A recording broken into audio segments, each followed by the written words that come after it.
Brother, welcome back. I'm excited to chat with you. I don't think we've podcasted. I think you spoke to my group, but I don't think we've actually sat down and chatted this way. And yeah, first time.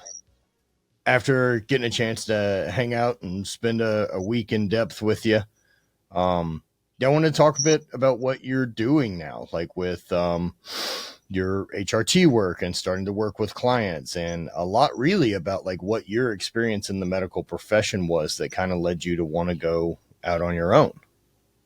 Yeah. Well, should we just jump right into that? Let's rip. Well, to respond basically to that Burning Man experience, like it was great to get to know you, and we did explore a lot of these issues. So it'll be fun to talk about this in more detail. So as a physician, I graduated medical school in 2007. So I've been practicing medicine for 15, 16 years now. And it's been a long journey. I've had multiple jobs. I went through a training program to my specialty, which is physical medicine and rehabilitation. So I was somewhat locked into this direction of how to practice medicine. And that was in the rehab world, which is for brain injuries, stroke rehab, spinal cord injuries. We did a lot of Parkinson's, major multiple traumas. So essentially you go to the hospital because something really bad happened to you. They stabilize you and then they send you to a rehab hospital. And I directed the rehab hospitals. Okay. So like major car injury, or is this like all the above? Yeah. All of the above. So anything that renders your function dramatically impaired. So like you can't walk. Amputation. Yep.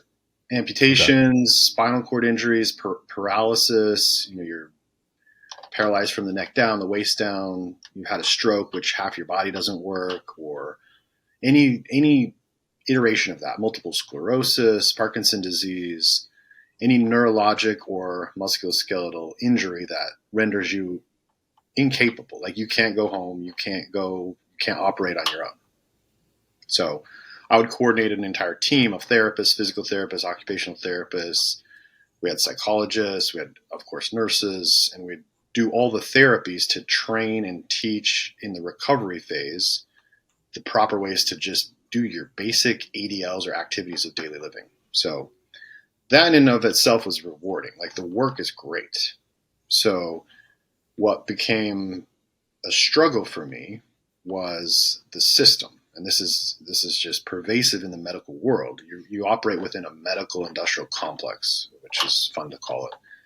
But essentially, you've got insurance companies, you've got policies, you've got rules, you've got all these things to try to keep that machine going. And it's somewhat soul crushing for those of us that are more independent minded, we'll say. So I guess that's the background.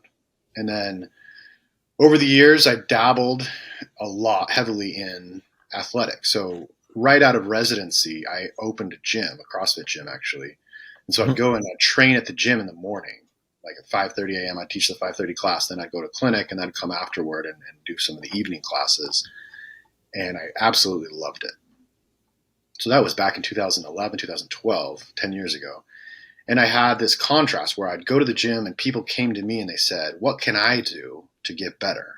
And I was able to provide this guidance. And then I'd go to the clinic and they would say, what can you do to help me feel better?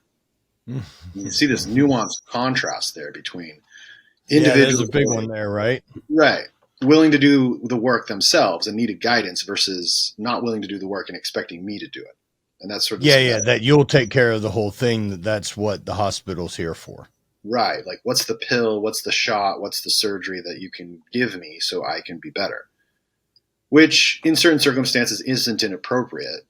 But then in the lifestyle and the prevention and the how do you be healthy, it is. That's not appropriate. You have to take responsibility. And so anyway, so I had this gym. I ran that for years. I got, I guess you could say, like put into these speaking, I put myself into these speaking conferences where I'd go and talk about nutrition and lifestyle and preventative medicine. That was very rewarding. And then lost jobs, went through different jobs, and eventually ended up in Utah. So I've moved around a little bit. I'm kind of compressing this long 10-year story. Sure.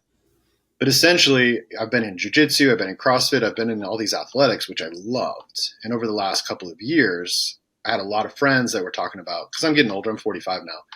And all my friends are starting to talk about testosterone replacement, and they're in athletics still, they're getting older. And I was always the guy just like, oh yeah, you need to do this, you need to do this. And I'd help curate their treatment plans just on the side. Mm. And I was about, and this is again accelerating the story here, I was about to just completely quit medicine and try down some entrepreneurial route, completely outside of medicine. And I was talking to my dad in the car. I can distinctly remember it. And he was kind of advising me. He's entrepreneurial himself. And he said, why don't you do what you're already good at? And that just clicked inside of my head. Like, what am I good at? I'm good at performance medicine. And I didn't have an idea of how to monetize that or turn it into a business. But immediately I'm like, I can just do that.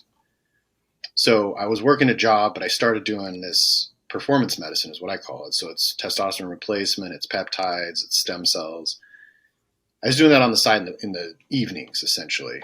And people loved it. And they just started like, how can you help me help myself? Like, I'm going to help myself, but you can give me that added boost. So it Well, doesn't it change your market a lot, right? Like I don't think most people going into that side of thing, especially with, finding a doctor who's going to help them with this preventative side, this proactive side of your health, they're not looking for saving. They're looking for education. They're looking for information. Yeah. They're looking for guidance, right? Like there's a difference in going to the mechanic and throwing your hands in the air and then going somewhere and being like, man, I'm trying to get everything I can out of this. Do you have any ideas? Absolutely. And the demographic is markedly different. So in my medical practice, my demographic was in the 70 plus year old patients. Like they'd hit the end of the road and they broke down, and it's like, let's patch them together so they can kind of go home. And now I'm dealing with guys that are 35 to 50 that have half their life still to live. And they're like, I want to excel.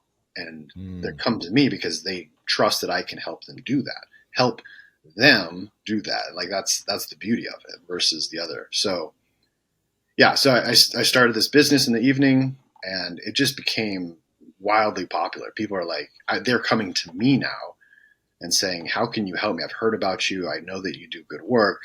And it's just been grow to the point where I no longer work at my day job, and I do this full time with trajectory of this being a very successful business. And we're going to take it national and just really take what I've learned over the last 15 plus years, combining my athletics, my performance with my medical knowledge and all this philosophical component of the accelerated life to the market. Yeah, I know, getting a chance to spend a week with you, I know we vibe on a lot of points, especially with, the accountability of how you decide to take care of your body and how you decide to take care of your head. I mean, yeah. I think we've become such a weird spot where we're trying to separate those two things, and we're trying to give people constant band-aids for why we don't feel good instead of ever listening to those things as the red flags that they are of like, what we're really asking you to do from our body physiological standpoint by telling you feel miserable is get you to change doing what you're fucking doing. Instead, you just find another thing to allow you to continue down that path and ignore the red flag. I think we treat that feeling more than we treat the root problem of why we feel that way. We feel that way because we're not healthy, because we're not moving, because we're not taking care of ourselves, because we're not active. Yeah. And instead of, leaning into saying like, shit, these lifestyle choices I've made are affecting the rest of me. Instead of like, well, I don't see why I can't live this way. Can someone please, hand me medicine that'll take care of this? Yeah, it's an interesting dynamic. And you bring up a point, as you started that, like there's the mind component in addition to the body component, that expectation and all these components of being human that I think the medical industry they put it in a box. It's like, here's your body, and we'll just give you the pills and we'll do the measurements and try to fix the body. But then there's that lifestyle component, which is the habits and the behaviors. And then you've got what leads to those, and that's the thinking and the mindset and the habits and the things that are inside that gets it completely ignored by the medical system. And so our tagline is, so the company's Primal Mountain Medical, strong body, free mind. And that tagline, strong body, free mind, like they go hand in hand. If you don't have it up here, you're not going to do the behaviors and the lifestyle things that result in the body being strong and capable. So it's the whole thing. Like you can't do right. one. And then the reverse effect, right? That like once your actual body is strong and capable, weird, your mind operates differently.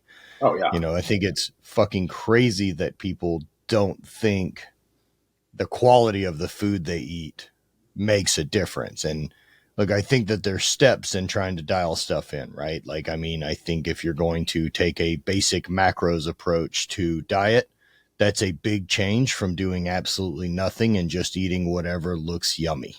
Yeah. But as you move up the ladder and start trying to kind of figure at it, and you realize maybe gummy bears aren't the best source of carbs and perhaps something else is, if my entire machine works on calories, if that is the energy source that we have decided that it burns to do all the things it does, pretending I'm burning garbage in that machine to fuel it, or I'm burning nice oak pieces of wood, is going to make that fire run a lot differently. Especially the gunk and buildup left over after burning trash. Yeah. We're not so simple that it's just simply carbohydrate, fat, protein. There's so many nuanced details within the categories of carbohydrate, fat, and protein. So yeah, gummy bears are pure, essentially high fructose corn syrup, likely, or some other simple sugar, whereas you have a more complex carbohydrate in a strawberry that has other nutrients and other factors in a combination of fibers and fluid that's so much different, and there's different triggers at the cellular level that respond to those carbohydrates significantly differently. So it's like obvious, when you look at it, you're like, okay, there's a difference here. And so yeah, absolutely. So with men, looking into HRT as this has become more and more prevalent, right, we're seeing more of a call for this. And I think that is this group of not just men but women and too, right? Like it is this group of people that are like, yo, I am on the front of my medical, I guess what you would say, not medical, but I am on the front force of my health. Like this is my priority. I'm not interested in being reactive and trying to beg my fucking doctor to help me make better, because if all their rules say I fall within normal, I'm not interested in being normal. I want my best. And I think that's a very different conversation. Yeah, we have this daily, like normal. Yeah. I'm just going to launch into this. So normal is in the medical world. Let's say testosterone, for example. We have a total testosterone that's considered normal between like 260 and 900. It's a huge range, it seems. Huge range. The reference ranges, of course, vary lab to lab, whatever. But 260 to 900, we'll say. In a medical perspective, a doctor, when they see you land within that, they're like, I'm okay. I don't have to reach in and save you. We don't have to do shit. Well, but here's I'm going to give a little bit of like credit to the doctors. Their job is to keep you from being dead or really sick. And as soon as you're not dead or sick, they're done. Next, because they're there to save people. And so if your testosterone levels drop to 100, they're like, something bad might be happening that I need to, is it a tumor? Is it a brain issue? Is something bad happening? Let me swoop in, figure it out, bump you into normal. Okay, next. So they're there to save people from being dead or very sick. Now, that's fine. Like you've got trauma surgeons, they're there doing trauma surgery. They're not there doing aesthetics. And that's sort of the difference. Boob jobs and stopping the bleeding are very different effects. Now, I'm not going to say one's more or less important unless, sure, alive is important. So in the world of these doctors that see a normal testosterone of 300, and they're like, cool, you're good. Next. They've done their job. Then in I come and I say, you want to feel really good? You want to be optimal? Let's bring you to the top and let's dial in all the other factors, because I do a different job than that guy. And so if you're going to go to that guy to get optimized, you went to the wrong place. It's Sure, like going that's to not your, their job. yeah, you go to your standard mechanic and be like, hey, I want this thing to 0 to 60 in 4 seconds. He's like, I can get your carburetor repaired, but I'm not a performance Yeah, mechanic. Jiffy Lube's not the same as like a speed performance shop. Exactly. So like I'm the speed performance shop and I'm not here to save you. You Right. come to me sick with diabetes or something. I mean, like, that's not really what I do. If your leg's broken, go to the surgeon. I'm the performance shop. And so that's where I kind of like give doctors some space. Like, okay, they're not the performance shop, and they've got a job and they're doing their job. And if you expect them to optimize you, sorry, it's not what they're trained for. That's not what they do. But I do. Now, with that, like looking for performance, right? Like someone comes to you and says, I'm I'm 40, I just want to feel better. What are my options? Yeah. How does that start? And is there always something you can find to help people with? Or, do you end up with people and you're like, man, I wouldn't change anything? It's kind of self-selected. So most people that come to me are looking because they have a problem. They're looking because Okay. they're not feeling great. And if you're not feeling great and if you have a little bit of a problem with the way things are going, yeah, there's always something to do. And it doesn't always mean it's a pharmaceutical or a injectable or anything like that. It could simply be lifestyle. It could be recommendations on nutrition and other supplements that can help them take it to the next level. So there's always something to do. Like me, I've focused on my health my entire life, essentially. Been very fit for the most part, very active, very health conscious, and I still reach out to people for advice to take it to the next level. Mm-hmm. Yeah, So, same. yeah, similarly with mindset and business, there's always somebody that knows more than you, and you can glean some benefit from the conversation. But I will say, the vast majority of men, almost, it's remarkable how low testosterone is in the population across the board. I've got guys that are 25 coming to me with testosterone in the 200s. Do you think that's a nature or nurture issue at this point? Like what's causing that? Well, theoretically, and I think a lot of people are beating this drum, but essentially the modern world.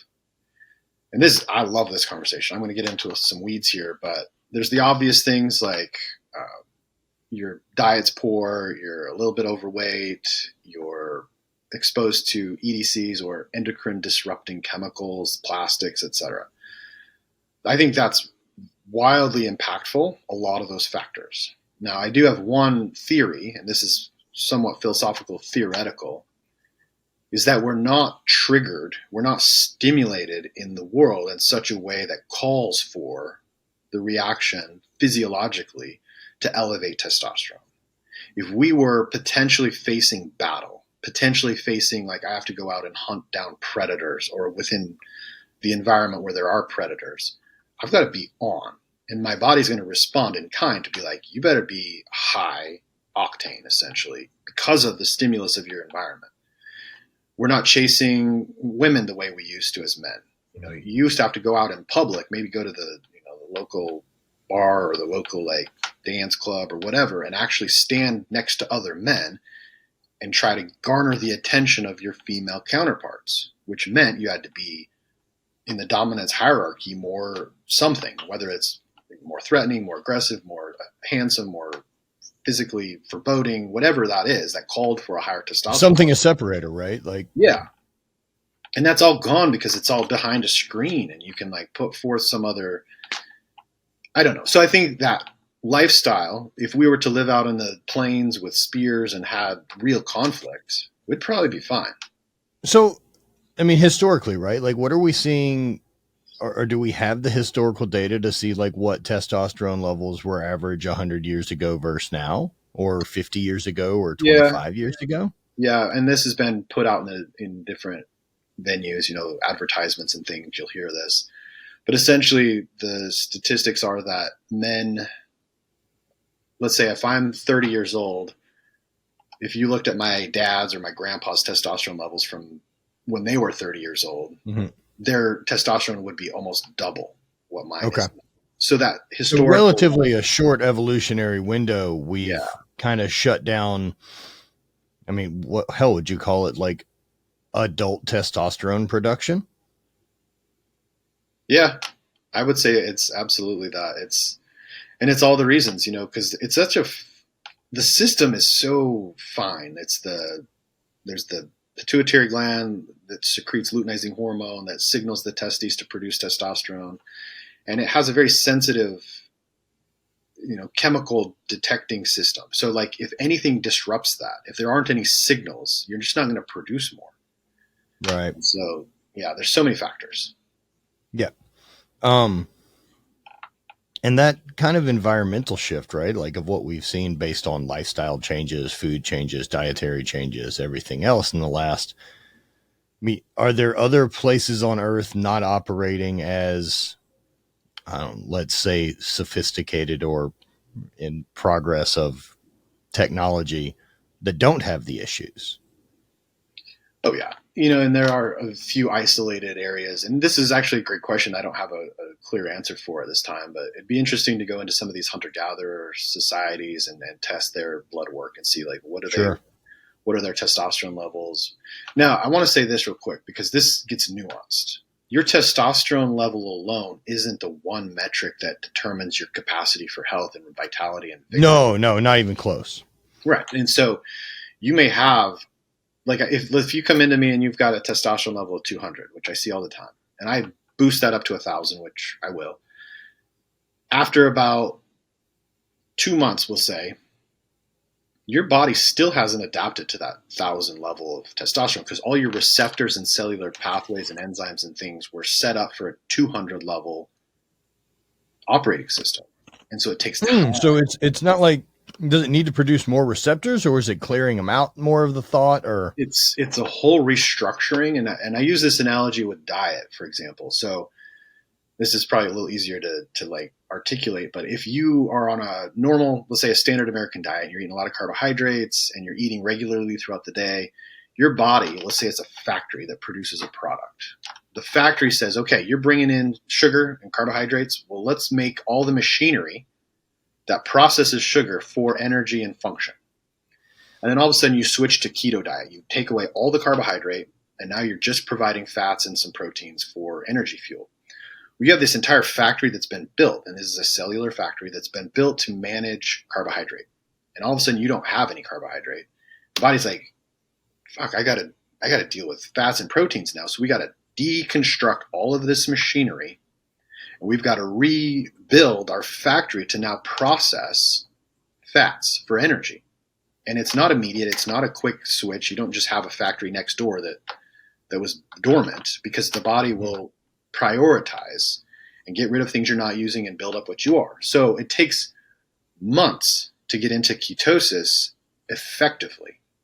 And similarly with testosterone, like all of a sudden the factory has to be built to manage all of this new product or all of this new resource to create the product. So this is what a lot of people miss. The nuance of medicine and physiology isn't, you're not a computer that can just switch a new program. You have to adapt, and your body has to adjust. So, well, not any different than picking up a new training program, right? That like if I absolutely. dive headfirst into a new thing, I'm sore as balls and can't move around for the next week. But Yeah. after 3 or 4 weeks of consistent effort, and the body's like, oh shit, this is what we're doing, Yeah. it gets online. It gets online from a neuromuscular training perspective, and I think that's where most gains come in those first 4 weeks of any program. But like, let's say this, like I trained triathlon. I was like a young, in med school, I was little. I was like 170. A little larger for triathlete, but I was an endurance athlete. And then I switched to CrossFit. And yeah, my body adapted to that in a few weeks to get the program, but it took years until I was a competitive CrossFit athlete. And so that time to build and to restructure the body until, even years and years later, I hit 200 pounds, like 30-pound muscle gain. Mm-hmm. It took years. I mean, so, with the advent of like us seeing more and more of these specialty type doctors that are working with performance or any of this, I mean, is this I mean, should we be looking at there being like a different break, right? Like of what we have as far as medical information, and that being really involved with save your life, kill you, doesn't kill you. And then we should almost have like a different health section, because those two things aren't the same. I mean, keeping you alive and then optimizing health are very, very different goals. Yeah, and that's a big systemic question that I could get into from a policy, like a medical licensure, a residency program perspective. But I don't really want those entities to have control, Right. personally, because I don't think they manage themselves well enough. Well, I think their job should be education, right? Like their job shouldn't be control of telling me what I can and can't do, but they should at least be the reliable source for information. Yeah, I agree with that. But here's the thing, like who, Yeah, who watches the Watchmen? right, but also this, like, so there's a academy or a college, we'll call it, it's not a college like you go to college, but like an academy, an organization. And I think it's the American Academy of Lifestyle Medicine. And I may not be saying that exactly right, but they do a lot of preventative medicine care. So you'd think, okay, here's a standard medical association that's really they're really focused on longevity and all these things, lifestyle medicine. Well, the core tenet of their philosophy is veganism. God damn it.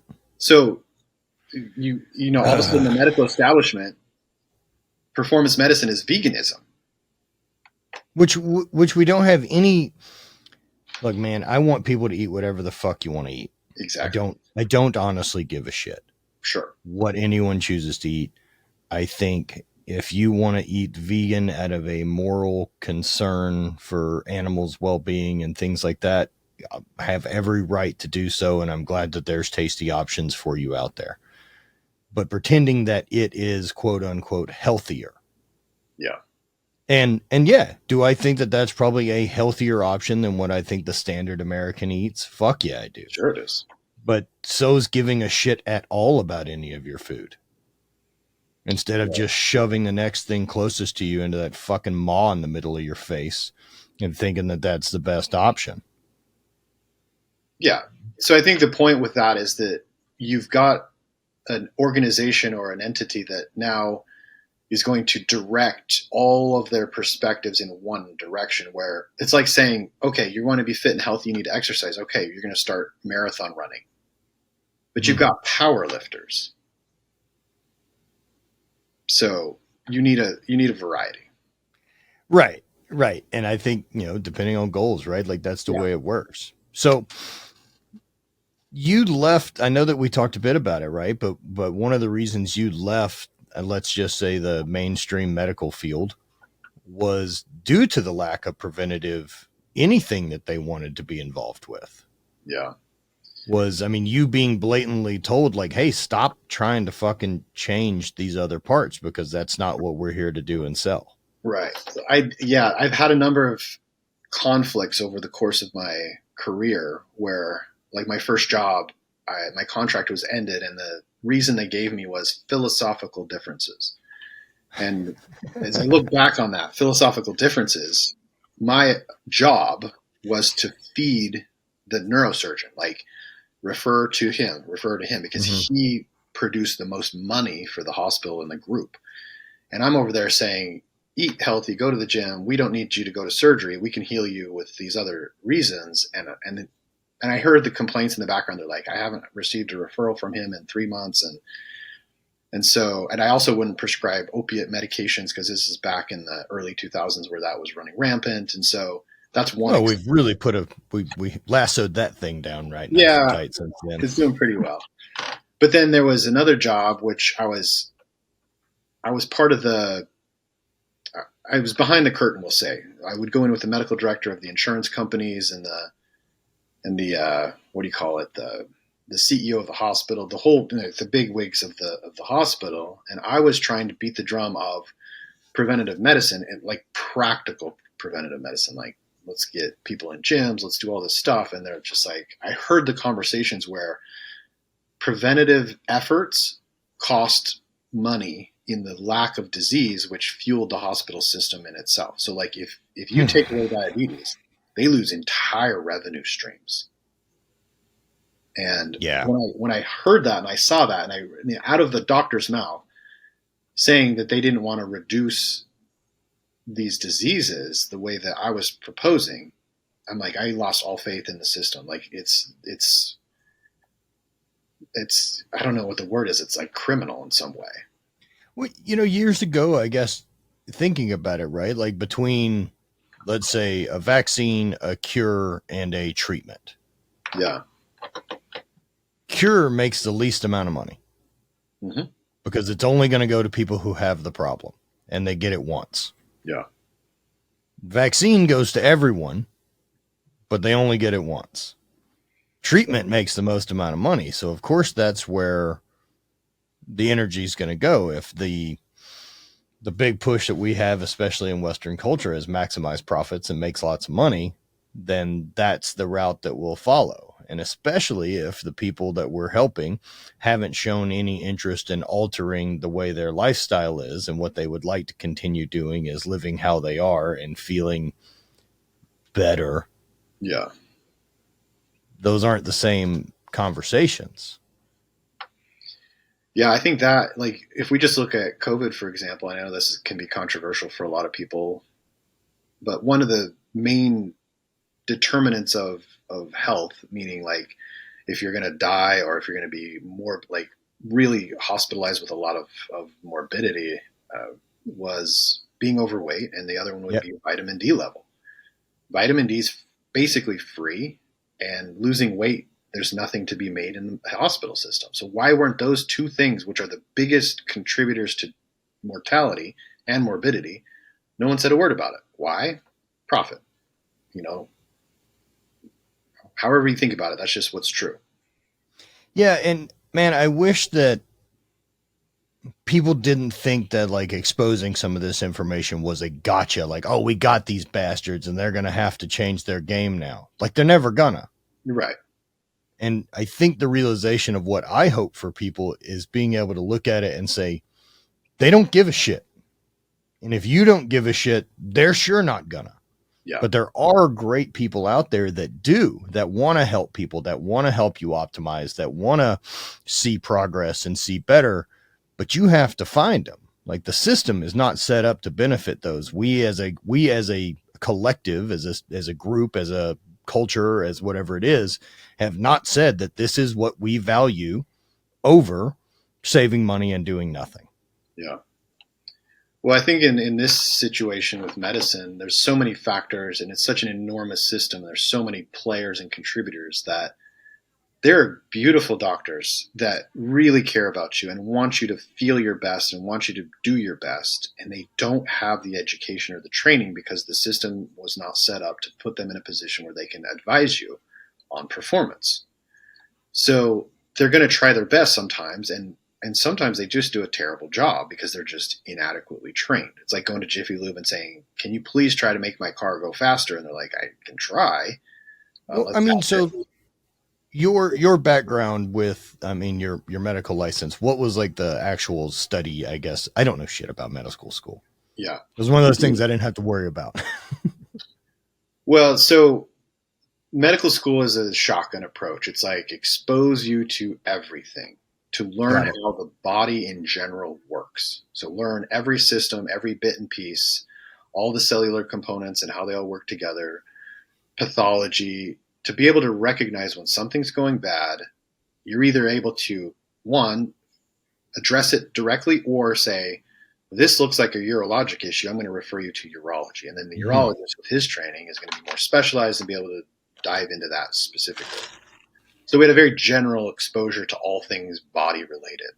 Now, what that leaves is an opportunity for them to capitalize on each of these systems and say, well, when this goes wrong, here's the medication. When this goes wrong, here's the surgery. And it's all about algorithmic solutions that, unfortunately, if you look at the big picture and you can get conspiratorial, are funded and directed by pharmaceutical companies and other hospital entities that make a ton of money on surgeries, for example, or expensive treatments for, cancer treatments, chemotherapies, etc., and it just goes on and on. So back to the COVID and the vitamin D thing, like why wasn't that pushed? Because nobody had any benefit from it.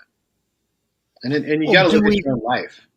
You do things for your own benefit all the time, like you, meaning the proverbial you, like we do. Whatever you're interested in, that's what you're going to talk about. That's what you're going to push. And if they're in the interest of making money, that's all they're going to say. And they have the Sure. biggest loudspeaker. So do you? I mean, how much time was spent learning about nutrition? Yeah, yeah. And this conversation. And I gave a talk on this at Paleo Effects many years ago in Austin, and I remember specifically saying I went and pulled all of my med student friends. They were still in medical school or they'd just recently graduated. I'm like, really look at your curriculum because they still had the books and the like. Yeah. I'm like, what was taught in nutrition and lifestyle? And the consensus was close to 1 day, literally Oof. 1 day. And is it hierarchy? Is it assumed that the patient should already be giving a shit about themselves? Like, is that like, I could see from the basis of medicine, right? Like, I guess the way I look at like, algorithms of social media or any of this, and I try to decide, does it have malicious intent? yeah, Or is it the way it works, right? That I think when people were, say, putting together an algorithm and saying, oh, this will be great. This will show them more of what they look at. And then some guy enters the room and says, well, what if they spend all day looking at shit they hate? And everyone goes, why would anyone do that? And then they just moved on. But the truth is, like, is that one of those things that it was like, well, no one's purposely fucking poisoning themselves every day with food, so we don't really have to do that. Like, that seems very obvious to us as the medical profession. That's the lowest hanging fruit on the board. We don't need to focus on it. Yeah. Well, from your perspective, and this is something I think a lot of people can relate to, especially your audience, would be if you're in any field of sharing wisdom or benefit to another human. So let's say you're in the coaching industry, you're a personal trainer, you're anything that has like the answer to a solution or to a problem. You have the solution to a problem. How difficult is it to get engagement from your audience?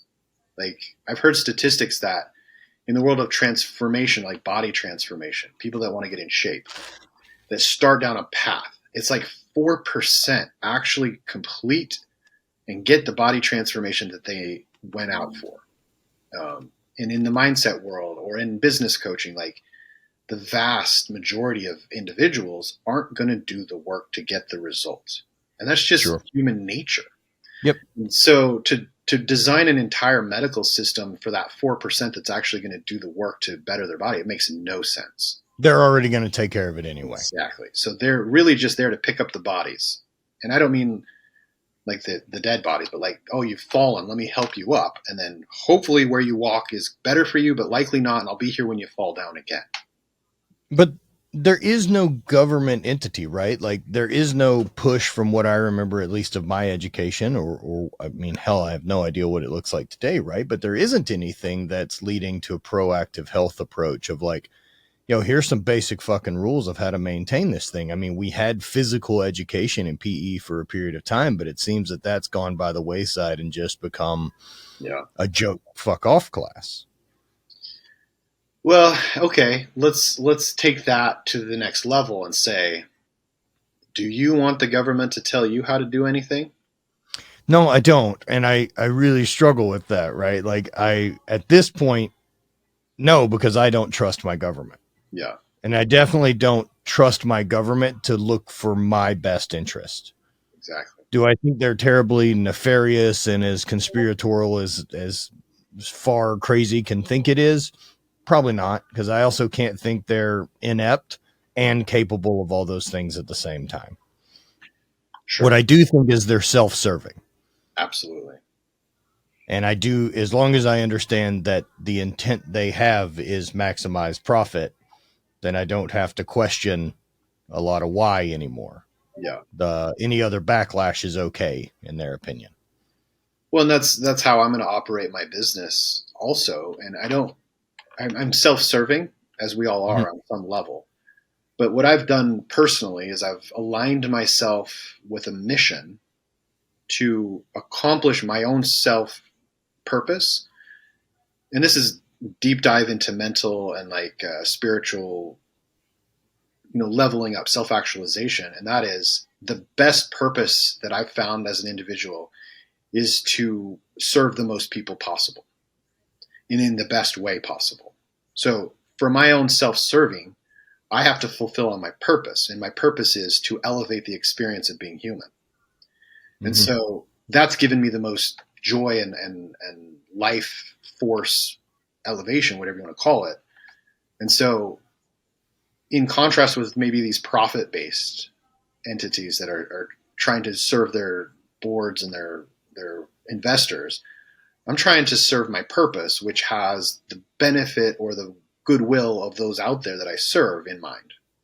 So, hopefully, that translates to a good business model and people can appreciate that, and then I also will benefit financially. I mean, that's part of it because I have to Right. still feed my family. Oh, look, again, that part of it, I don't know why also we pretend in America that that's something we're not supposed to be proud of too, yet we worship those who do. I Yeah, mean, the amount of attention that we give the Andrew Tates and whatnot of the world, I fucking find fascinating. That sure. as the more and more that they've fallen into stereotypically successful, the more people are like, yeah, that's the fucking route. Yeah. Well, I And look at like other like thought leaders will say like a Jordan Peterson, for example. I truly believe, based on my observation of him, that he wants to make the world a better place. Mhm. Like it's in his the threads of his like the tapestry that he's lived and the words that he speaks. He wants things to go better, I think, and he's making a ton of money off of it. Awesome, good Right. for him. But that's in contrast with some of these entities that are just all about profit, and you don't see that purpose behind it. They're not trying to make the world a better place. You don't see the actions that they take elevating and lifting up others. Like Coca-Cola isn't making the world a better place. They really aren't. No, it doesn't seem to be their goal. So I guess back into the medical profession, a couple things as we've got like 15 or 20 minutes left. Everyone talks about like doctors getting kickbacks from pharmaceutical companies and these type of things.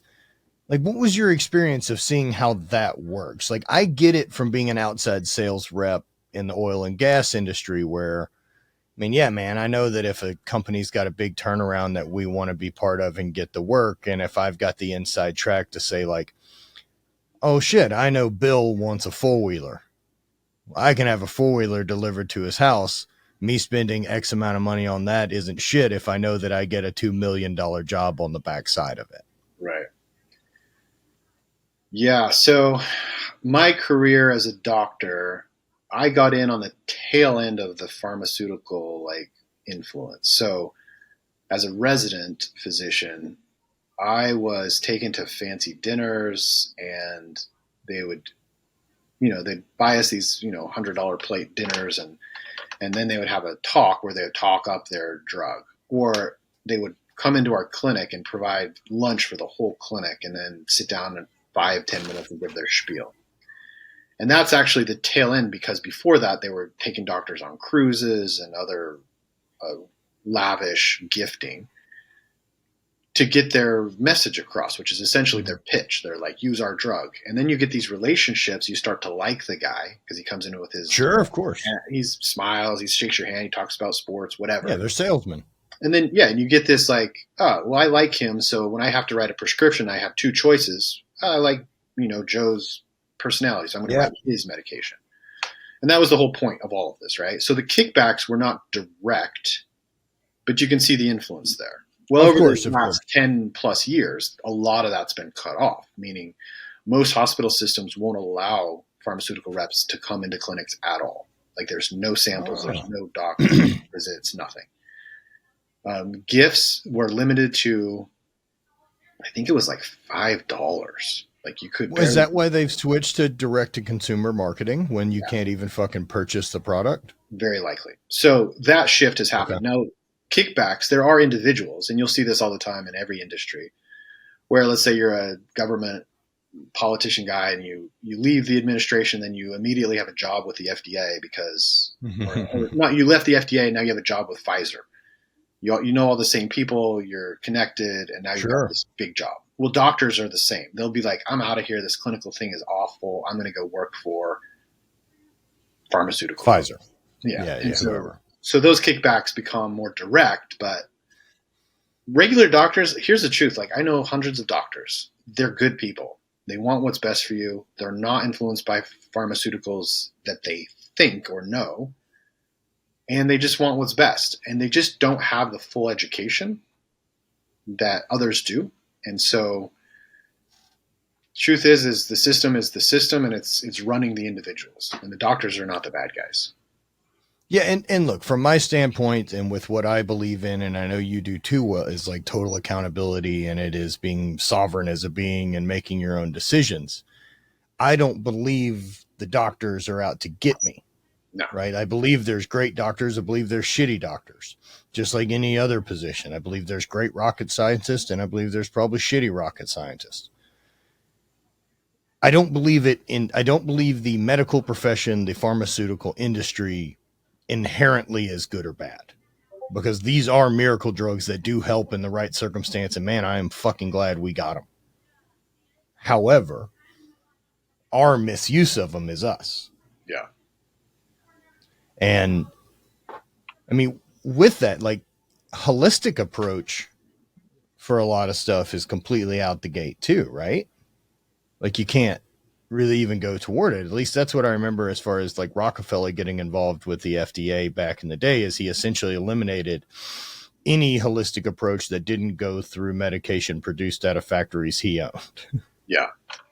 Well, we're still in that world. Like, here's the truth. Like, that whole world, holistic medicine, natural medicine, all the things, integrative medicine, is on the outside. It's on the outside of the system because the system wants to control what it can. And if it can't control it, it's going to try to squash it. And that's just the truth. So there are so many treatments, there's so many options that are outside the system, but also you get into the Wild West. Is it good? Is it bullshit? Do you have some snake oil salesman telling you that, goji berries or some other natural this or that is going to cure your cancer? Yeah. So you've got the other side of things that is also messed up. Mm-hmm. So good luck. That's the big picture. Like, find someone you trust, look at their results, investigate, do you vibe with them? Do you like what they've produced? They may be able to help you. If not, you might be sold a bill of goods. I mean, also try.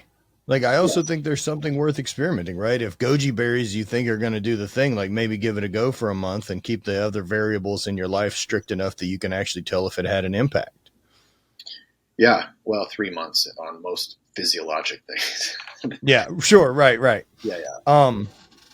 So along the lines with, performance, with peptides and everything else, I know I've gotten a little experiments with peptides. Like, what have you seen there that's really interesting as far as those type of medications go for performance?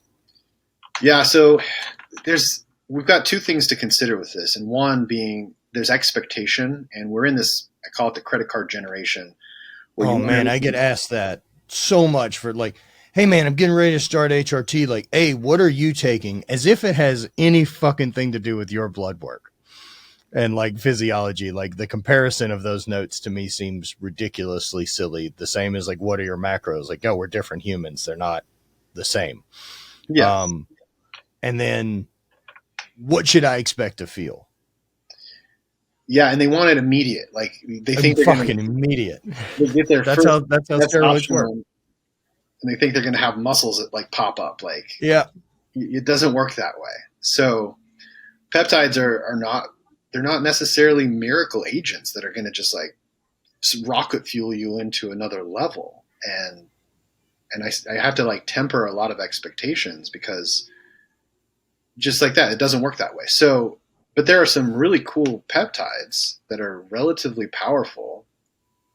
But the thing is here's what I think is happening.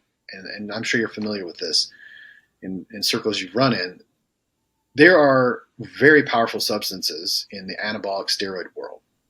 Mm. You know, you take Trenbolone or Winstrol or Primadol, all Yep. these steroids, they're going to have dramatic effect.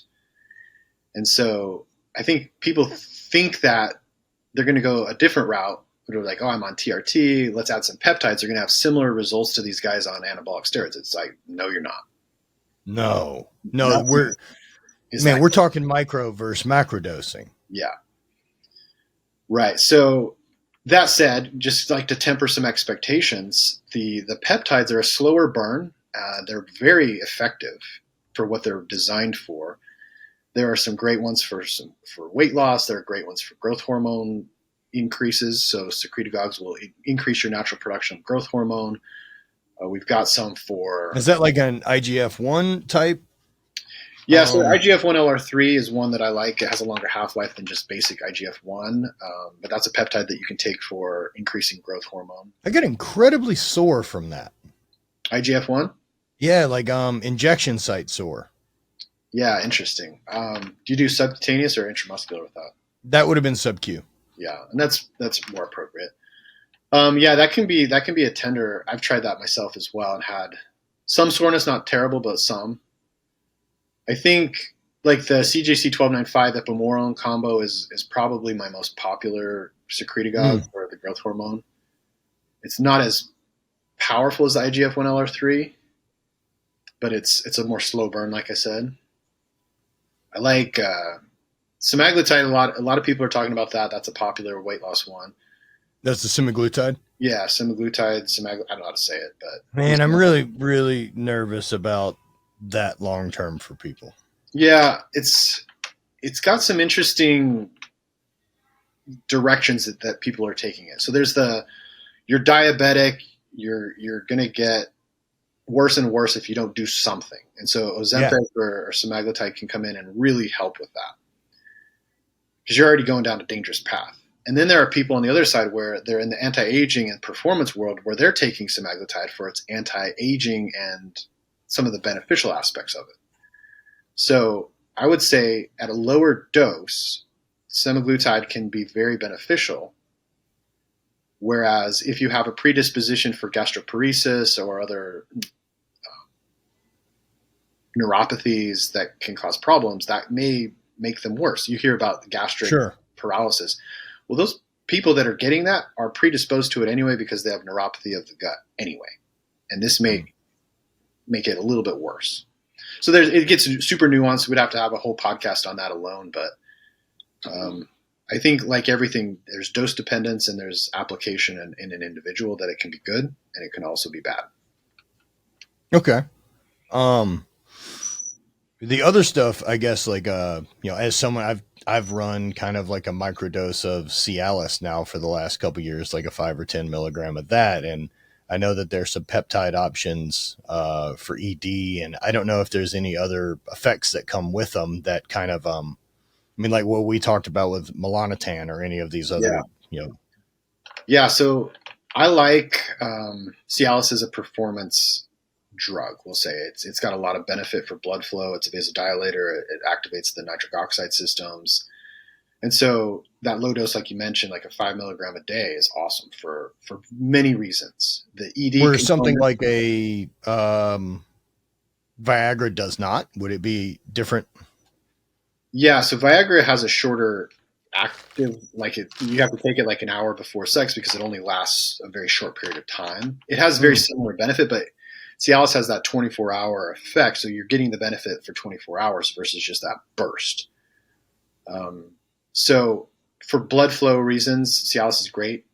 I like it for a lot of reasons outside of erectile function. Sure. It's great for that as well, I believe. So that being said, that's a great approach, and that's in the performance world.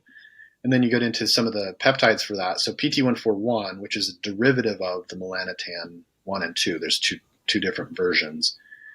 That's a great ED treatment, but also libido enhancement, and it's pretty powerful in that regard. So that's a peptide that can be used for that. I have some mixes that I prescribe and have dabbled in myself. Like a troche you stick under your tongue, dissolves. It has oxytocin for that love hormone connection, which is awesome. PT141, which is that derivative of melanotan, and then a little bit of Cialis, and that mixture is that's a great. And that would just be like a daily party drug. Yeah, I to say, would that be like take daily, or do I take it before party time? It's a before sex okay. agent, and what I've heard that described as is it's similar to like an MDMA experience without the downside, without the cost.